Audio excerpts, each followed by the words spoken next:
What's up, friends? I'm John with the Go Health Yourself channel, and today I'm going to be talking about why I don't use a power chair. I've had a few people ask me in comments in the past why I don't use one, and I'll tell you the reasons that I don't.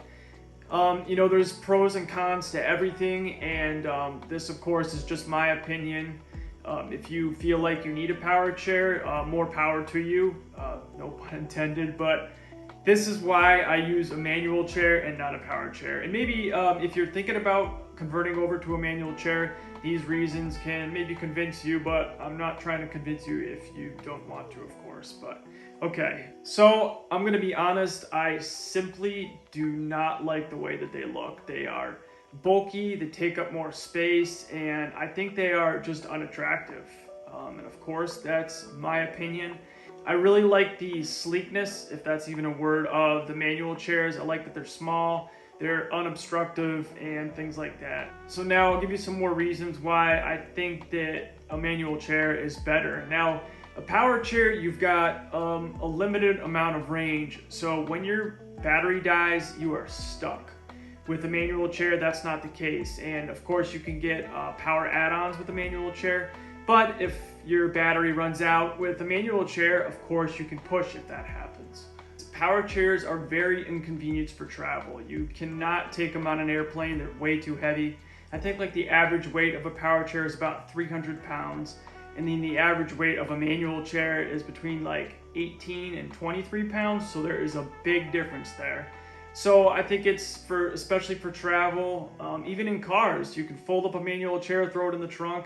You are not doing that with a power chair. Another thing is power chairs are very expensive. Granted, Medicare usually does pay for your wheelchair. A power chair can go anywhere from $17,000 to $30,000, which is pretty crazy. Now, granted, of course, manual chairs can go all the way up to $6,000, but it's definitely a fraction for the price. For the price of a power chair, I mean, if you are spending the money, you could get like a 2012 Toyota Corolla or something like that. So they are ridiculously expensive, which is kind of unfortunate, but that's the truth. Now with my manual chair, I have a smart drive, and I'll put a link to their website in the description below, but basically it runs on a watch, and to activate it, you double tap, and to stop it, you double tap, and it's very convenient. And of course, like I said, if it dies, then you can just push. And to push, because I don't have a grip on my hand rims, I have projection hand rims, and I'll put a link for those in the description as well if you want to try those out, and they work wonders. I'm able to push with full force with them, stop with full force, and they've definitely been a blessing. I've tried, when I first got in a manual chair, I was trying to push just by, grip alone or by force, friction alone, and that wasn't working. Now with a manual chair, you have to be very adamant about exercising your arms and keeping your rotator cuffs strong, your back strong, and your shoulders strong, because over time you can wear your rotator cuffs down, or the ball in your arm socket, which that doesn't sound too scientific at all, but you can wear your arms down, so it's important to stay very strong and pay attention to specific exercises that target the rotator cuffs. And I've been using a manual chair for about 10 years now, and I've had no problems with my arms because I exercise regularly and I eat the right foods, and you just got to do your own research and make sure that you keep your arms nice and strong so you don't have any problems down the road.